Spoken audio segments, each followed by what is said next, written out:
ലോകത്തിന് മാതൃകയായ നവകേരള സദസ്സിനെ വിമർശിച്ചവരോട് ചിലത് പറഞ്ഞേ പറ്റൂ.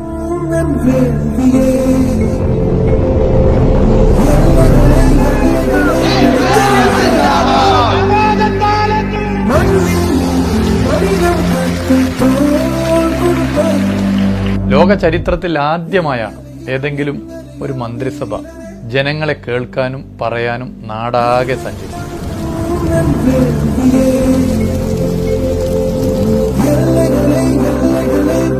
നവകേരള സദസ്സിലെ ജനങ്ങളുടെ ആവശ്യങ്ങൾ നടപ്പിലാക്കുവാൻ 982 കോടി 1 ലക്ഷം രൂപയാണ് മന്ത്രിസഭാ യോഗം അനുവദിച്ചത്.